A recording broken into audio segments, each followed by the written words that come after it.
Hi, everyone. Welcome to the TimingResearch.com crowd forecast news for March 20th, 2023. We are recording this at 1 p.m. Eastern Time, and this is episode number 381. So today I've arranged for another special Option Professor Market Outlook episode. So you should be seeing his screen right now, and I'm going to go ahead and turn it over to him. Okay, thanks a lot, David, and welcome everybody. This is the Option Professor. Before we get started, remember, I'm just going to be sharing my opinions and my views here. I'm not giving advice to anybody. Obviously, I don't know any of you personally, so I'm not going to be able to give advice. And so that's for your brokerage firm to do because they know suitability and your risk tolerance. But I will be sharing my views and my opinions. I've been doing this for over 40 years. So obviously, I got quite a bit of knowledge on options and all the different markets. So I'll share that with you. In my opinion, we've been very, very accurate with our opinions. So I think it's been very helpful for people to listen in on us. With regards to today, I'm going to try to cover the stock market, the rates market. That would be both interest rates and the US dollar.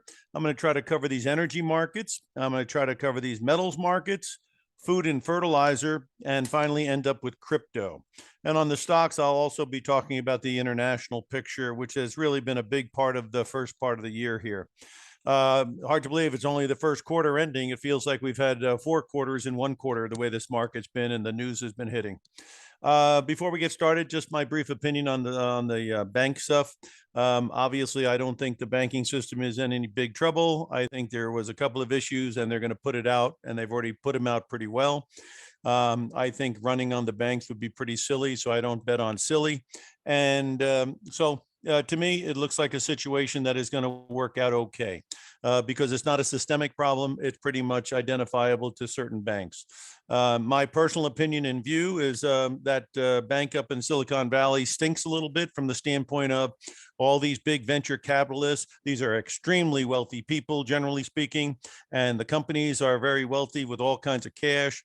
They probably were trying to get money out that was beyond the means of the bank.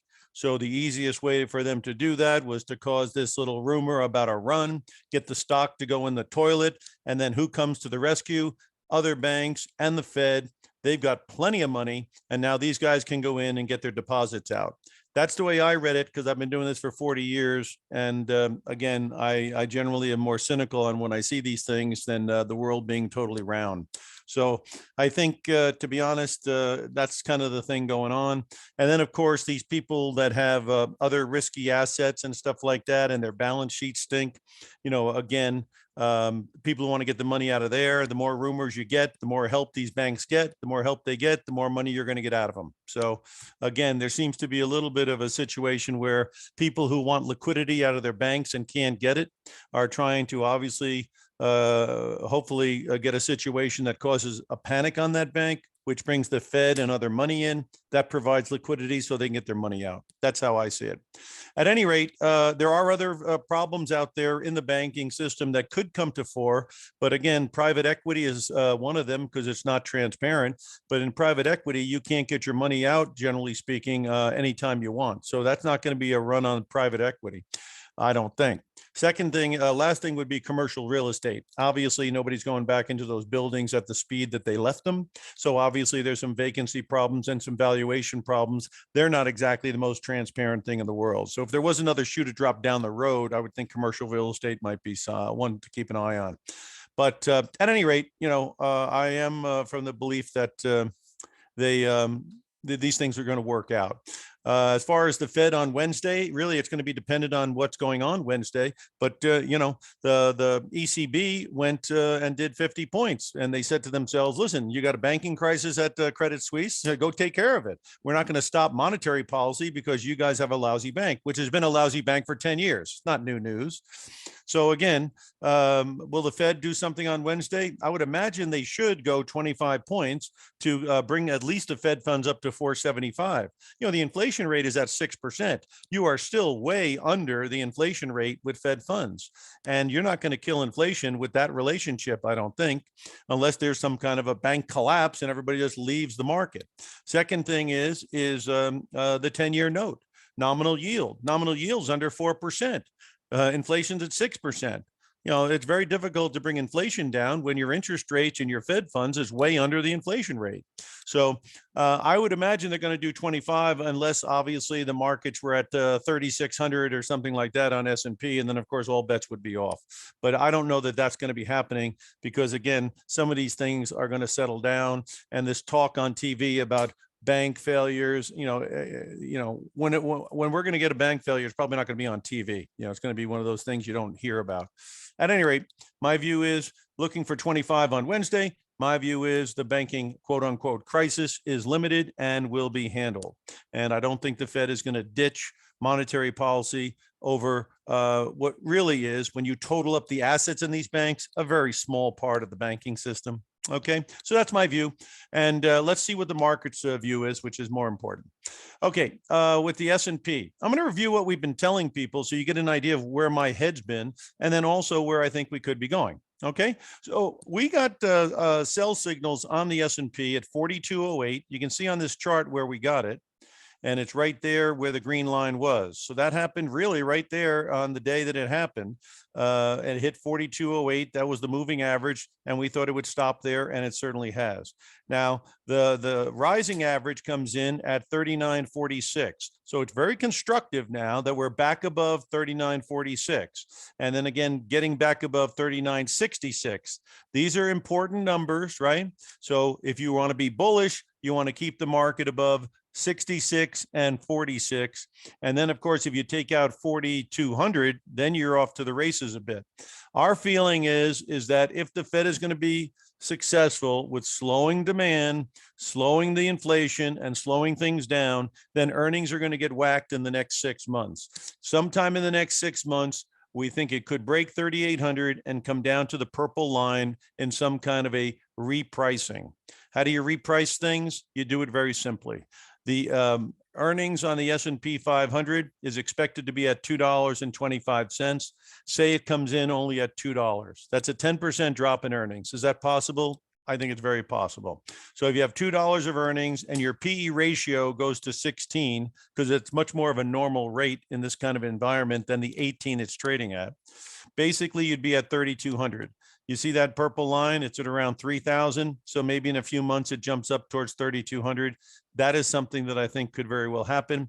I would be suggesting people make a plan for that, which would mean either, have cash on the sideline for that type of a bargain, or do some hedging or whatever.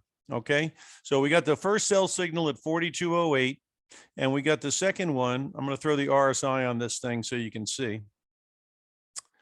RSI. Let's put that up there. And because that is a big thing for us as well. We like the moving averages because they're based on the price, not people's opinions. And we like RSI to give us an idea of momentum or dying momentum. So again, we'll show you something else here. When we went up to the area of 4,000 recently, you see the RSI here hit about, let me see here.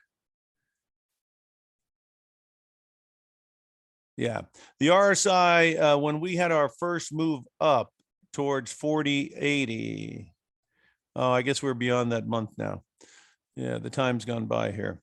Okay, so anyway, when we went up here towards 4080, the RSI jumped up towards about 75 or something. And then the next rally towards 4080 came in, and it fed, and the RSI was lower. So we got the sell signal at 4080 area, 4100. We got a sell signal at 4200. One was based on hitting the moving average on the 20-year, and the other one was based on hitting the moving average here, but also a dying RSI on the rally, which is indicative to us of exhaustion. Okay, so basically, where are we right now? Here's where we are again right now. We think as long as it stays above 39.46 and 39.66, it's in a good shape, and the RSI is above 50, so it's hanging on.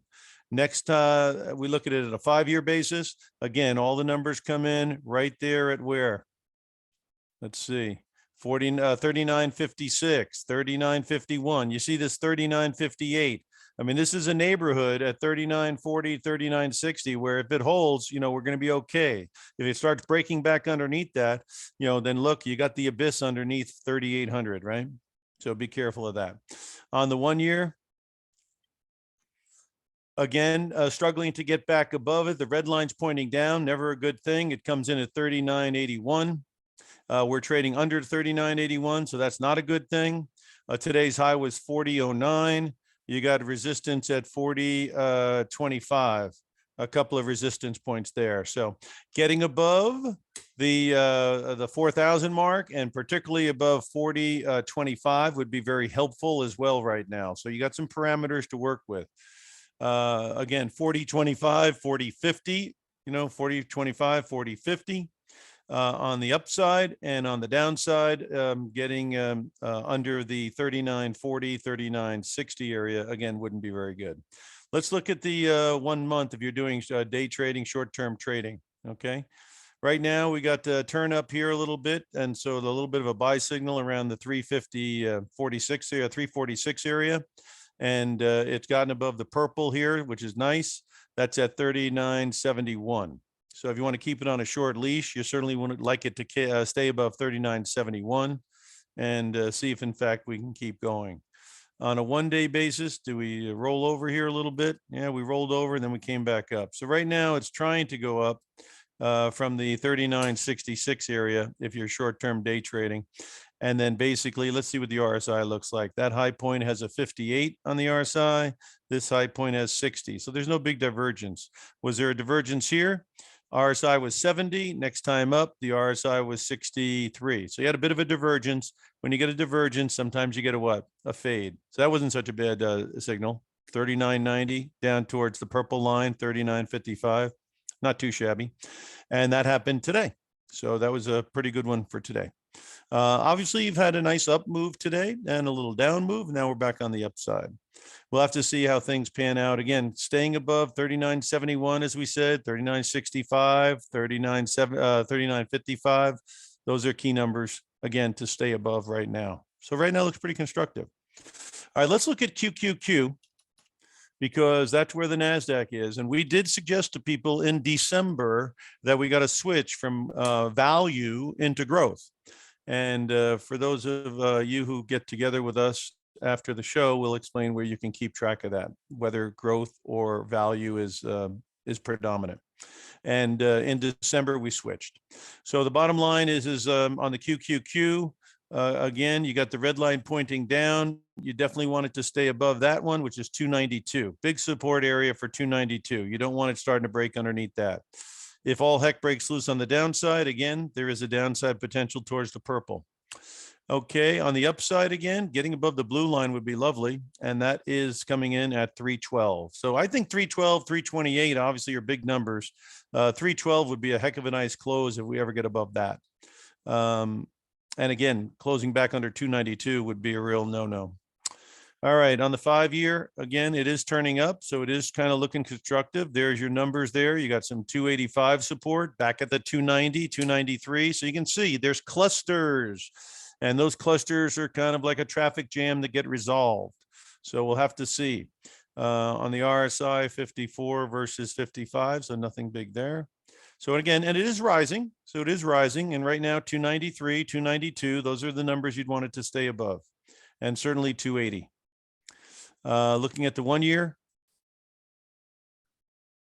The 1 year here, again, pretty much the same numbers, right? 292 ballpark, right? 290, big numbers. So stay above those numbers and it could be constructive.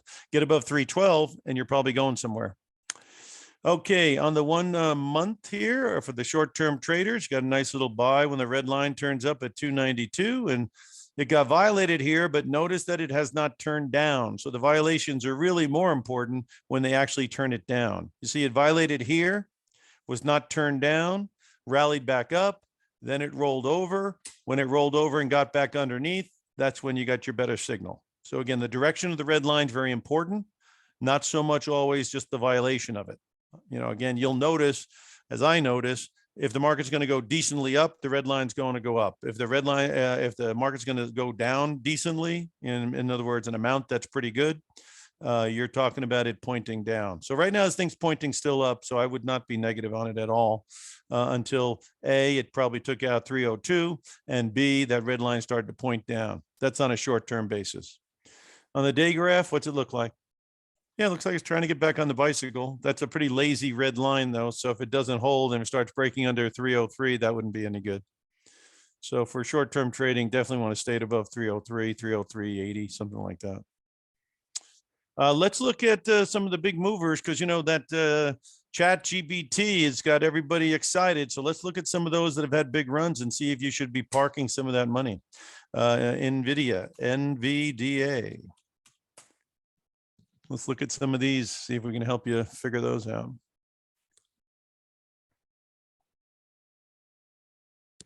Okay, if we look at the 20-year graph on NVIDIA, I always like to look at the long term and the short term to get a full perspective.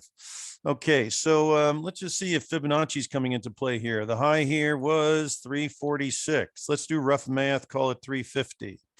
And then let's go with the low point here, which was 110. Let's be rough math again.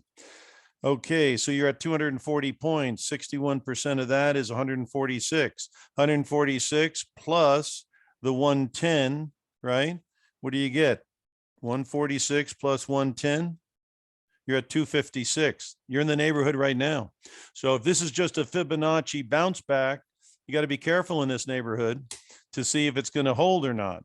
Now let's see if the short term is giving us any other signals here. Let's look at the 1 month and see if there's any signal coming up. See, still looking good, but you know, you'd want to be more concerned if that red line starts pointing down and you can't hold this Fibonacci retracement that I just showed you.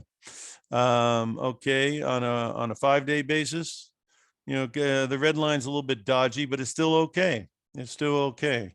Looks to me like if you want to be concerned about NVIDIA running out of speed here in this 260 neighborhood, you'd want to see some price confirmation of that. The first sign on this thing would be breaking under 256. If you go to the monthly, you probably want to get under 250 and get that red line pointing down. And if you look at the yearly, again, you'd have to get under 240 and get that red line pointing down to see if this thing is over or not. You do have a high point there surrounded by lower highs. So people who, you know, want to use that as an indicator, they'd be selling and getting out on a move above the high, which is what? 264. So 264 is your line in the sand if you are going to use that formation to trade against, which sometimes is not a bad thing to do. You can see here it hit a high point with lower highs in December, and it went from 187 all the way down to 130. You had a high point here surrounded by lower highs, and it went from 170 down to 151. So sometimes this formation will give you a tiny drop, and then sometimes it could be more significant. Again, these guys are the front runner with all this stuff they're talking about as far as their need for their parts and stuff like that. So that's why, you know, this thing has really gone through the roof because of the fever that's going on. Still looks like there's a pretty good sized gap here, though, between 210 and 220. And I don't know if that's going to be an attractor. Looks like it should have plenty of support at 240 if it's still good, even if it did pull back. So I'd be looking at 240 as a good support, and I would be looking at 264 as a potential high point. So let's see how they take it home today. It'll be interesting. You know, if these yields go back up, which we'll get into that in a minute, that could be negative for this entire growth slash tech sector. So be careful. Let's look at the other ones that have been going through the roof on it. AMD, I think, has been having a pretty good time. Let's see what's going on there.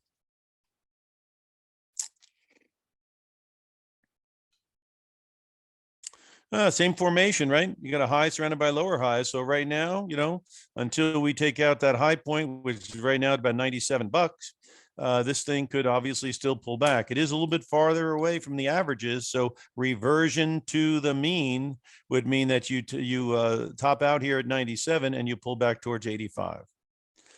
Is there any evidence of that on the daily? Not yet. So similar to, I mean, they're running in the tandem. So, you know, NVIDIA and these guys have very similar chart formation. So they've lost a little altitude. They have a formation that if you're bullish, you'd want to be a little concerned about, a high surrounded by lower highs, but there's no evidence of a rollover yet, other than obviously the price has rolled over. Let's see if it's rolled over on a day graph. Yeah, I see. There's no evidence of a big thing there. So keep an eye on those numbers. What we say, 265 or something, 264 on NVIDIA, and about 97 on this thing, something like that. So be looking at those. Let's look at Micron. I think that's been doing all right. Let's just see. The other one is Adobe. I'll get to that in a second. Micron. Okay, go to that 20-year graph. What do you got? Again, still predominantly holding down, but it is, like I say, this is a 20-year graph, and the purple line is a longer term moving average, and it's been holding that for a long time. It only violated it here during the bull side. So getting anywhere near the purple line has been a good time to buy. It certainly was recently a good time to buy. So $45 would be your, in my view, a longer term place. I don't like the RSI under 50 right now.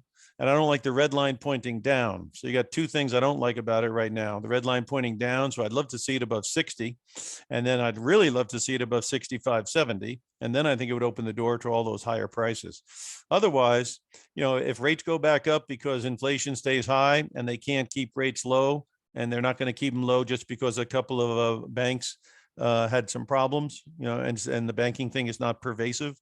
They're going to continue, like Europe is, fighting inflation with the monetary policy, and then they will do the putting out fires as they come up, which I think is what Europe basically said. When the fires come up, we'll put them out, but we're going to fight this inflation because their inflation's actually, I think, even worse than ours. Okay, so there's Micron, and then, like I say, on a 1-year basis, again, still has a lot of resistance above. Red line's not really turning up very much. So it's still got wood to chop. Again, getting above 60 and 55, 57, 50. Those would be good numbers to get above if you want to go anywhere. Adobe.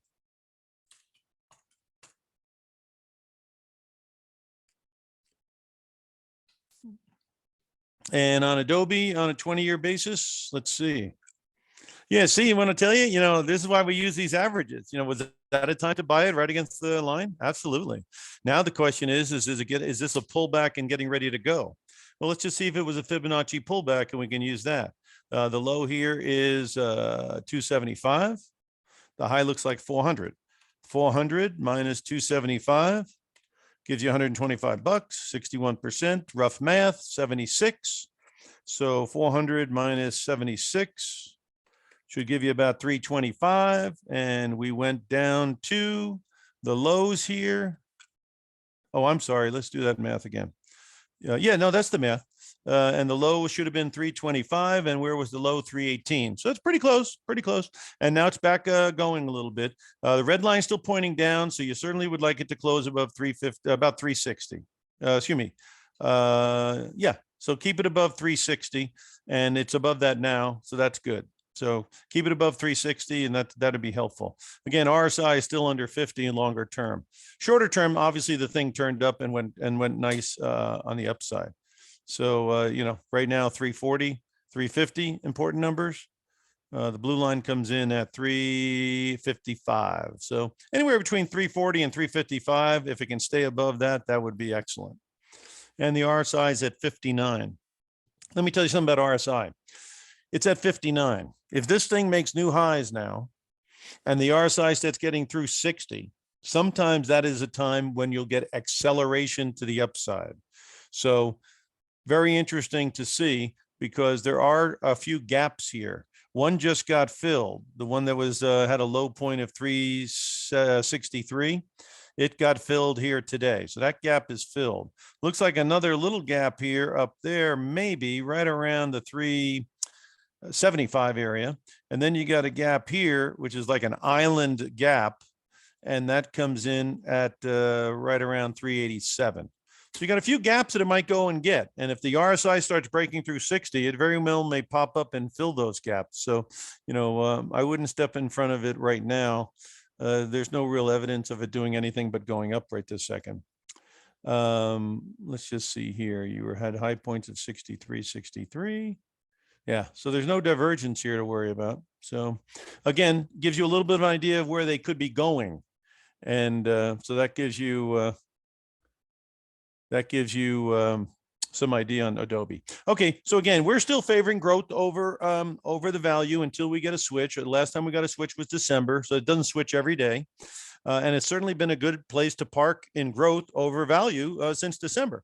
But last time we got one, I think it switched in October and or August, September, something like that. It was only a 2 or 3 month deal, and it switched right back to value.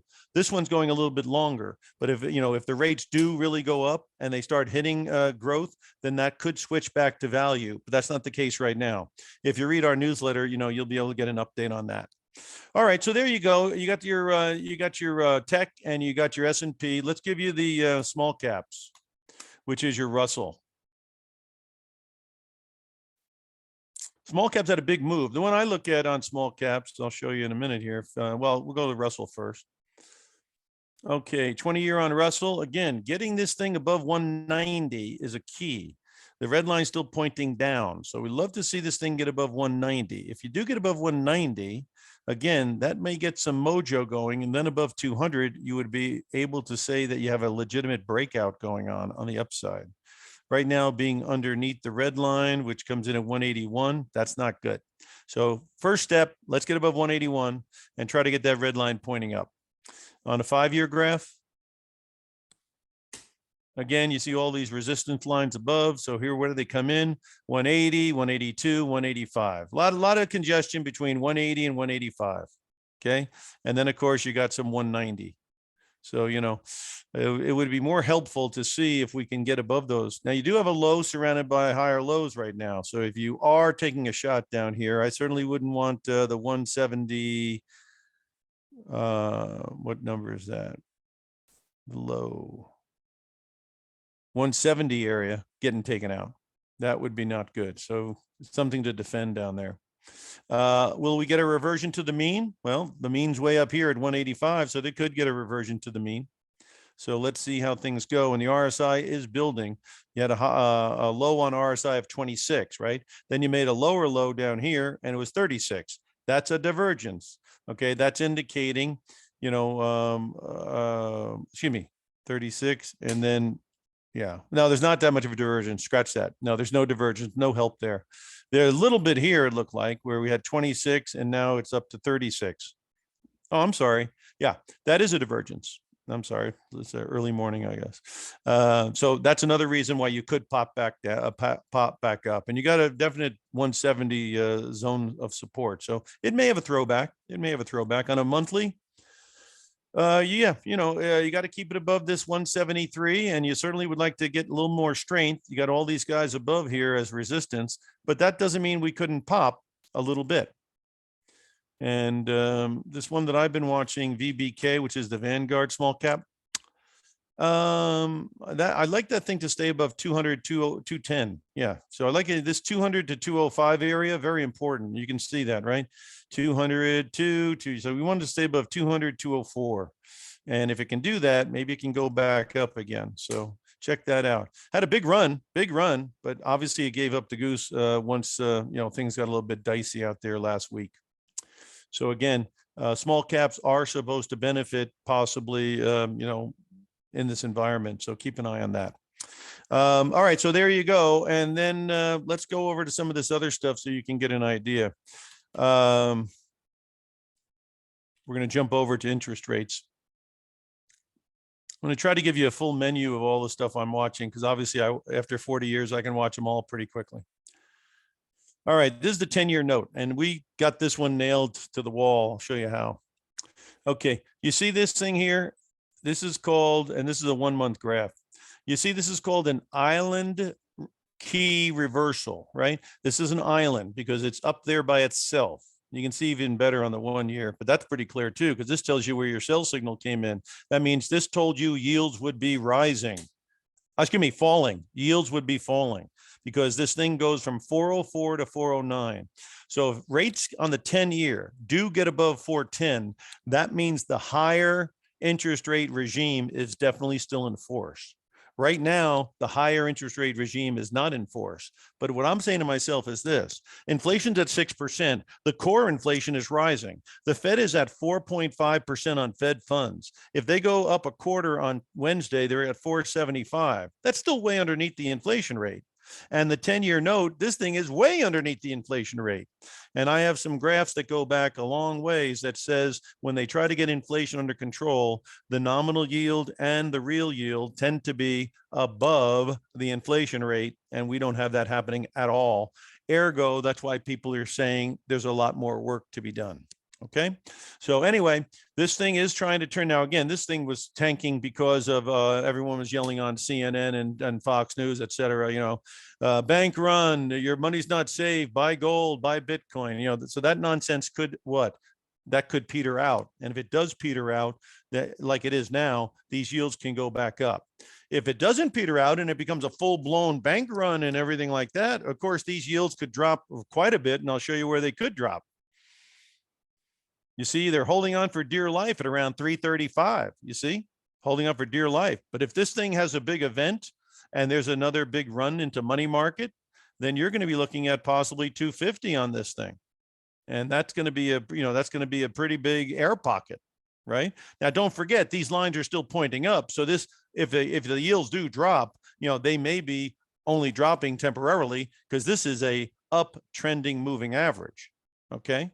So even if you hit an air pocket, again, that doesn't mean higher rates are off the table for good by any means, because the trend on this stiff is still rising. And this purple line is rising, and that doesn't turn up and down that often, as you can see. And then the blue line certainly is pointing up. So, but you've got a big pocket here that yields could really drop if there's an event. And again, I don't think there will be an event, but things happen, right? Okay, so there's your story on interest rates. If they hold this 335 low, and everybody who jumped into bonds and jumped into fixed income because of this bank crisis, they may find out that that was not such a good move if the bank crisis goes away a bit and the Fed hikes and the inflation reports and the other economic reports like services continue to be hot. Okay, because getting back to 2% with the unemployment rate at 3.4, 3.6, I don't think it's going to happen. So unless the jobless rate starts getting into the 4s and maybe 5s, I don't see how they're going to kill this inflation, because people have money and they're getting raises. A lot of people are getting a lot more money than they ever have, and people like to spend their money. So basically, keep an eye on this big thing here at 335, and they may have gotten everybody very excited about lower yields, and the Fed is done prematurely, because a lot of it's not based on inflation coming way down right now. That's all guessing. All we know is what we know, and what we know is 6% and a core that's rising. And all we know is that services inflation is still running 7.7%, which is pretty hot. Okay, so that's your story on the interest rates. Let's go over to the US dollar. Dollar index. We've been very accurate on this as well. So we're going to show you. When we were up at 115, we were explaining to people that there's going to be a reversion to the mean. And you'll see what I mean in a second. See, when the market moving averages are down, and that's what's happening to Treasury notes, frankly, if they do bust 335, they're reverting back to the mean, which is obviously what it does. So you got 115 reverting back to the mean, and it went down towards 100. When it hit 100, we said that is well, let's just see if it is an exact. We went from 90 to 115. So how much is that as far as a move? That's a 25. 61% off of that is 15. You take 115 minus 15, and what do you get? You got 100. Do you think it went pretty much close to the Fibonacci pullback? Looked like it did. So that's where we were saying that the pullback in the dollar is over, and we thought it would rally towards the red line, which is 106. Can you see it has not been able to get above 106? So if it takes out 100, then you've got potential down towards 95 or 97 on the dollar index. If it starts breaking above 106, I would get out of the foreign currencies, because it looks to me like the dollar would be making another assault at a higher level. RSI on the dollar is still above 50. So this is not a time to be totally negative on the dollar. And that area around 100 was fairly logical for it to stop, not only on the Fibonacci pullback, but also on these high points here. Okay, so there's your story on the US dollar from our vantage point. Remember, everything I talk about today is my opinion, free country. I'm sure you guys all have your own. Okay, so there's your interest rate deal. Let's look at that oil.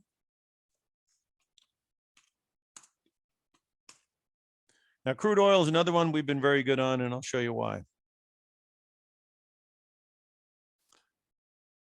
A lot of times we like to be from Missouri. You know, Missouri it's the show me state, right? And so basically I was in the show me state with the crude because I've got two moving averages here. One's a green line that comes in at 83 bucks. And I say, if we can't get above 83 bucks, that means it can't go to 90 or 100. So when it has a rally up there, that's not a time to load up on oil stocks and then lose your money. I think it's a time to be careful and trim and cut back and get powder dry in case it pulls back to the very important support it's on now. Now you can see right now, these are very important numbers at 65 bucks. Okay. You do not want this thing starting to close in the 50s. Okay. If that happens, and with the RSI pointing down like this, there's a lot of people who are long oil stocks and they're already losing money on them and they're going to lose a lot more. Okay. So the bottom line is that I'd be very concerned about energy if it cannot hold this level. Conversely, if it can hold this level, this is a heck of a time to be, taking a look at some of those discounted energy shares. So very important ledge here. And again, probably it's not a bad idea to go to the 1 year and see if you can get some kind of a confirmation. Because again, look, this is a bit very much of a reversion to the mean possibility here. What was the RSI on that drop? It was at 31. What's the RSI down here? 28. So you got no divergence helping you. You got no divergence helping you. So, got to be careful.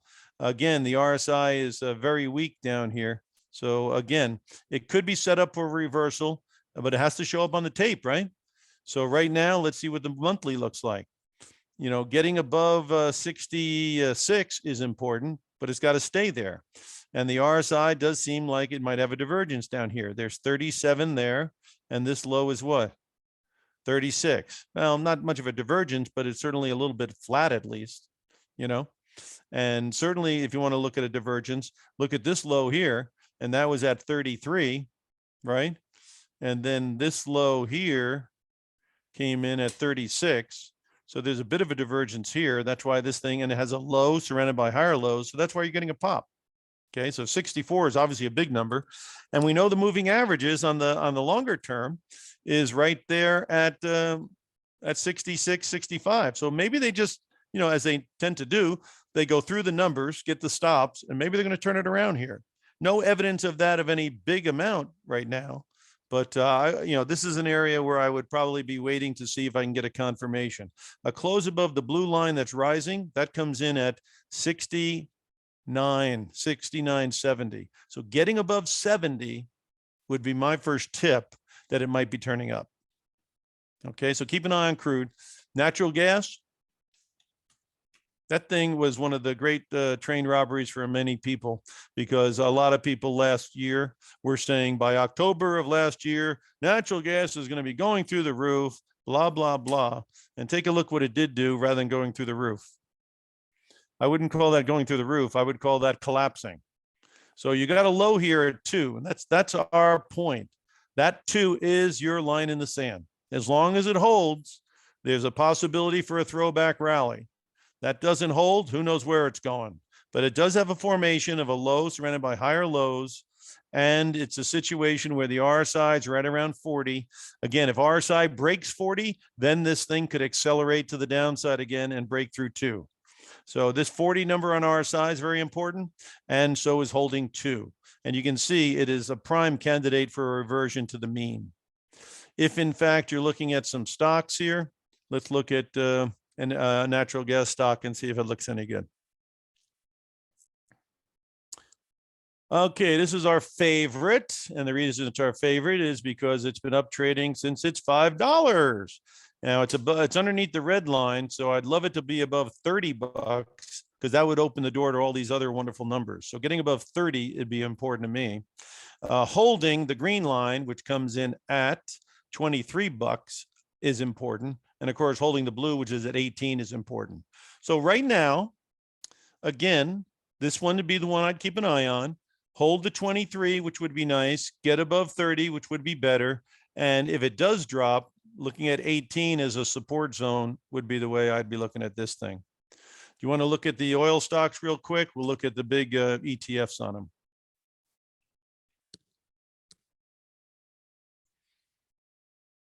Okay, yeah. Now here, let me see what we got here. You had a 59, and then it was followed by a 66. Okay. All right. So anyway, on XLE, which basically means Exxon and Chevron, right? You are rolling over a bit, but the red line is really not rolled over at all. So again, these companies can make money even with lower oil prices, and they pay great dividends, and they got all kinds of money to buy their own stock back because apparently they're not looking for oil. They're just taking the money in that they can get. So the bottom line is that this stuff is still in an uptrend here, but right now the fact that it is under the red line, which is at 82, is concerning. So getting back above 82 would be very helpful for this.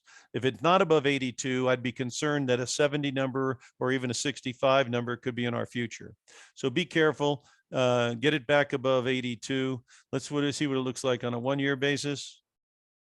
You see 82 is the red line, so that's where I'm getting that number. And again, 84, 86 is important as well. You do have a low point here surrounded by higher lows. So if you want to get out point, it looks like 75 would be a number. And on a 1-month basis, again, getting above these resistance zones of 82, 84 is important. Again, possibly trying to do a reversion to the mean. But right now, definitely the bloom has come off the rose a little bit on XLE.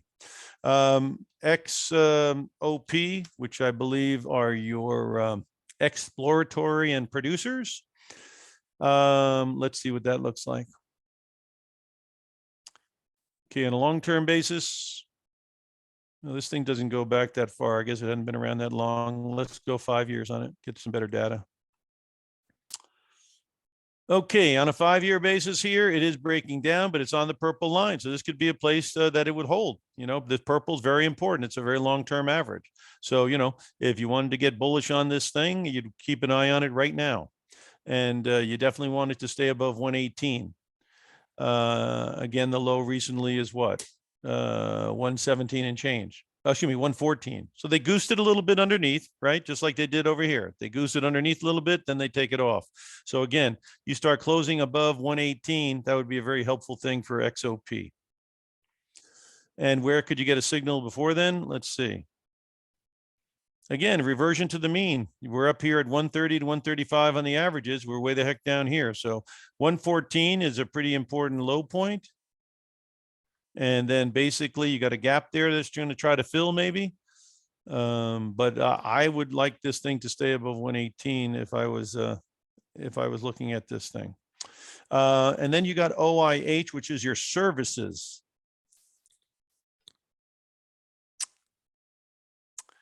And of course, you know, the top 10 stocks in some of these things, Baker Hughes, Halliburton, you know, those kind of guys, Schlumberger. All right, well, this thing really fell out of bed. And again, you can see here, you can see here that once it busted underneath, well, let's look at the long-term graph on it so you get in better perspective. Yeah. Again, a lot of real estate on this thing if it could get moving. If it could get moving. 350 is obviously a line in the sand. The purple line is obviously controlling it, that it's still in a downtrend. 5-year. Yeah, again, right on the purple. So, you know, if you wanted to play it, it just hit your number. It hit your number right there at 253. And it's bouncing. Get above what? The blue line, which is 270, 278. That would be very helpful. And then getting back above 3. Again, there's a lot of real estate above if this thing could get popping. I don't like the red line pointing down. Certainly if it gets above the red line of 308, that would be a good indication that it's going to pop too. So where are you? You're at support around the 250 number. You got some resistance coming in at 278, 300. And then you've got some resistance right above that at Well, anyway, like I say, 310, 300, 280. Those are your resistance zones. And if you want to take a shot at it again, you certainly want to stay above the 253 low that it recently made. Okay, so let's look at those metals because we know they went nuts. Let's see if they've gone nuts and they're going to sober up, or if this thing is 3,000 on the gold, or what's going on. Let's see.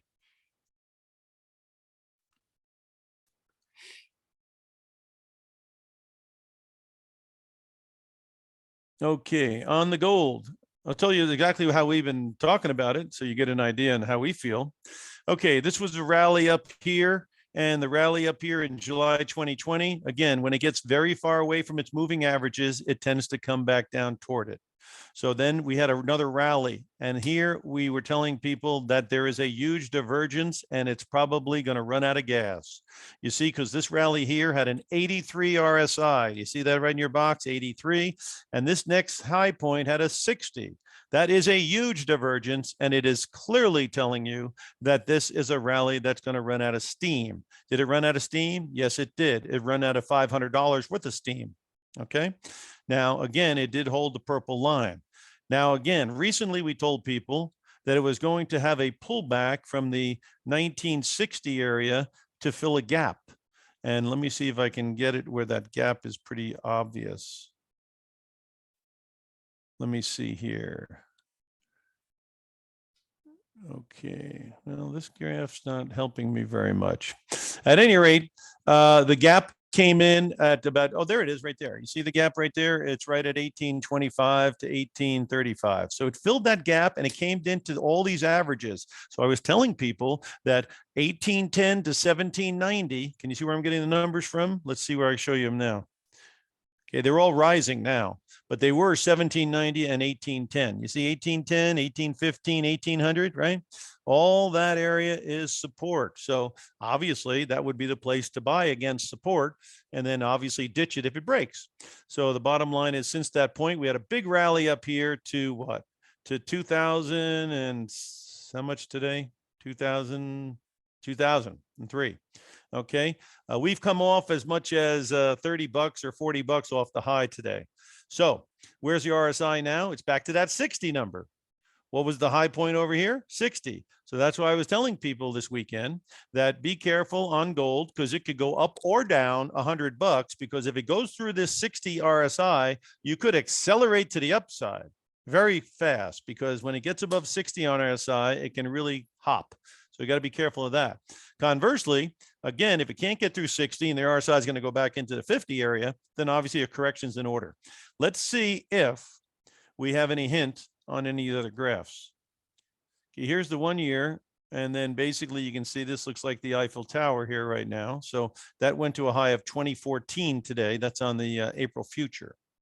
And so basically right now you've seen we've come off 25 bucks. And in fact, it went to 1970. So it became like 40, 50 bucks off the high. This is a reversion to the mean. This is a little overbought, right? You see the red line, everything down here, and where the heck up there. So you got to be careful a little bit. Choppy would be, unless it's going to, again, if it's going to accelerate through 2000, Lord knows where it could go, because, Bitcoin's going nuts as well. And, people don't sell something like gold. That means you have a no seller environment. And that's when you can go nuts in the price, right? Because when you have nobody selling and everybody wants to come in, the guys who are selling are going to raise the offer. They do it on stocks. They do it on gold as well. And again, central banks like China and everybody else, they've been loading up on this gold. Again, probably front running maybe some currency or like this bank situation, right? Okay, so let's see on the short run here, did we get any kind of a sell signal you could work with? Well, like I say, not really. Your high point here was 81. Your next high point was 75. Again, that high point's 81 on RSI. This is 75. That's a divergence. That's why you get the pullback. Okay, but a pullback is all that is.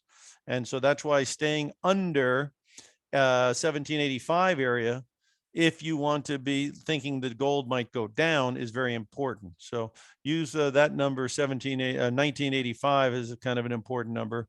And then if it does pull back on the monthly, you can see that there are some numbers that it could pull back towards. This is the 1 year, and obviously that's a little bit more egregious. Okay. So again, like I was telling people, gold, when I got above, when I held 1800, that was a good deal. Above 1960, that was a good deal. That's the former high, 1960. You can see it right there, ballpark area, 1960, 1970. Obviously, that should be support if it's going to be a good market, right? That's why it bounced off 1970 today on the pullback, right? Because these are the former highs, which makes them support on a pullback.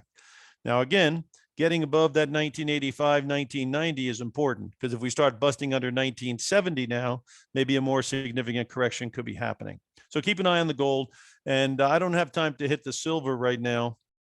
Well, let me see. Yeah. If you have questions on silver, you can obviously speak to me after the meeting. Okay, because I want to get into a couple of other things. Food. Okay, let's look at these fertilizer companies that had a good time of it and see what's going on. Because it seems to me like the agricultural markets don't know what they want to do. In other words, they look like they really want to roll over and have a big correction. On the other hand, they're staying in a range, which means maybe they're not so confident in the crops right now. If they become confident in the crops, then I think you got a different story. Now, CF Industries was a very big one for the fertilizer and stuff like that. And as you can see, it's had a big correction. Okay. Went way up here to a high of 120, and that was in August of last year. And obviously, it's been pulling back again, reversion to the mean.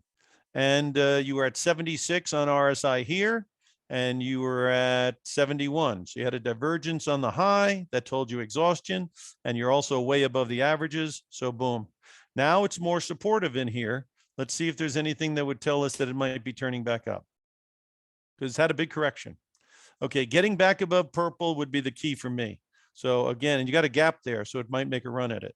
But getting back above 76 bucks is very important for this thing. So I would watch this like a hawk. 76 bucks or better, it might be telling you that it might be turning back up. Okay, let's take a look on the 1 year. Again, it's a reversion to the mean potential there. I mean, so, 76 would be my first key that it might be doing that. So keep an eye on it, because you can see it's a pretty exciting stock. It is above 72. So that's a good sign on the monthly. Let's look at another one, which is Mosaic.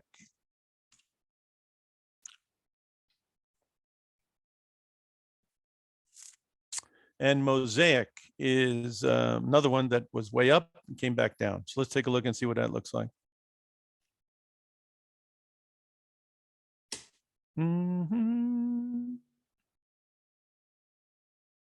All right, now let's look at it on a long-term basis first to get a big perspective. Look at that. Now, when it gets up to 80 and the moving averages are down here, it's not if it's going to come back down, it's when. Now, the thing is the red line's pointing back down. This thing is down near 43. So on a 20-year basis, getting above green would be important. That comes in at 45. So let's get that thing above 45 and see if we have anything else that might give us a tip that it might be going back up. Yeah, then again, it's right on the purple. So again, where you're looking at here is you want it to get above 43 and stay above 43. Okay, so it's a big key number down here. And last time it dipped through, it had a nice big run. Let's see if it can hold now. Again, this red under the green, under the blue is ominous, ominous. So really, you got to get above 50 to open up the door to any of the big higher levels. So watch 50 as a real key number here to see if it's going to go. All right, let's take a look at Archer Daniels Midland, which is obviously very big in agriculture. And let's take a look at how they obviously were way up as well. Let's see what they're doing. They're right on the line too. Yeah. So they hit the line here, and it comes in right at 74 bucks, and you're at 77 bucks, and the low was 74 bucks. So it's not a coincidence. So if you're interested in this stock, I would watch it very closely here, because your risk reward is pretty. In other words, your get out point, if you were using this as a get out point, is pretty close to where it's at right now. And let's see if you got to turn up on the monthly. Not a great one. Not a great one. Like I say, the jury's still out on this stuff, but definitely it does look like it is trying to hold a pretty important number right there, as you can see. So watch this one very closely. It used to be obviously 95 to 100. So it is a 25% discount almost off the recent highs. That's not too shabby. All right. And then the last thing I'm going to hit here before we sign off is crypto. And I use GBTC because I don't know how to work my wallet, I guess. And this thing trades on the exchange, so at least I can get in and out without having to call Sam Freed or whatever his name is. Anyway, so again, we got a buy signal on it. And we got a buy signal down here when it crossed over, and it crossed over at about $8. So we've been confident on it at $8. It's been holding our red line. So anything around the red line, you'd be long on it. And now you're just wondering if it's going to try to make a run for that 20. And if it does, great. But where would I be concerned about it now? I would look to the 1 month graph and see if anything is telling me that it might have run out of steam. Well, you got a high point here at 73, and you got a high point here at 79, and then you got a high point here at 75. So I wouldn't say it's running out of steam, but you got gaps, and gaps, they tend to get filled. So there is some risk of some gaps here on the monthly. And yeah, there's some gaps on this one too. Let's see if this RSI is still making highs. You're at 71 there. And that's at 71 too. So let's see if it does make a new high and the RSI doesn't, that might be an indication as well. But you got gaps there and you're pretty extended. So this either is going to just make a run here to try to fill this gap and that gap, which is again, somewhere around 18 and then 24. Or it may fall under its own weight if a lot of these things with the banking crisis gets filled up. Gets subsides. Last one is Ethereum. And Ethereum, we got a signal that that one was turning up at, well, we got the original one here at around $4, excuse me, about $5.40, $5.20, something like that.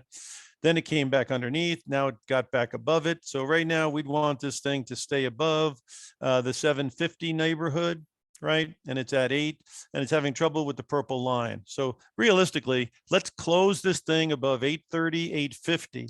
And if you close it above 830, 850, you have a lot of real estate that it could come in. Otherwise, this thing could also fall under its own weight. But there's a lot of potential here if it starts getting above there. So keep an eye on it. But again, be careful on a correction. All right. Now, guys, I've been trying to give you some of my honest opinions and my observations. I've been doing this for over 40 years. I think after listening for a while here, you get the idea that I keep an eye on things and I have some knowledge and experience. I even talked about the options area, of which I've given hundreds and hundreds of seminars to thousands and thousands of people. So I'm fairly knowledgeable there as well. What you can do now is simply go to my website, optionprofessor.com, OPTION, professor, PROFESSOR.com, singular. There's some guy out there with options professor. It's always something like that, right? So it's singular, optionprofessor.com. You put your information there, contact information. We'll get in touch with you. I'll explain to you in person exactly what I could do for you. We have education I can help you with on options, strategies you're doing, strategies you've won on and lost on. I can give you my vantage point. I give you my vantage point on what timing I think is good with each strategy. And then, of course, how I would consider good ideas on the trading of the options after you're involved, how to set parameters. So I can give you a lot of information, opinions, my side of the story, my experience on how to trade those options. So it's a good resource for you there. Second thing is we have broken down by sector, different stocks in each sector that we think look good. And of course, we give you our opinion on some of the things that are working for us. So we can share our opinion there too. Finally, the best thing is you get a 1 hour one-on-one session with me where we cover your questions on options, your questions on stocks and market directions. We go over these indicators that I have, which you get to keep, and you get to use these as a reference guide in addition to the other stuff you're doing.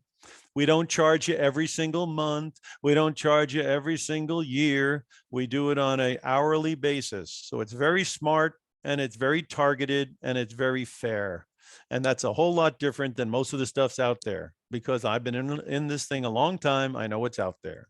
And so again, we're not running up annual fees on you or monthly fees. We target it. When you need to speak to us, we have a meeting. If you don't, God bless you, you don't. Okay, so it's a very fair and set up so you can avoid all those ongoing credit card charges, that automatically hit you every time on these chat rooms or courses.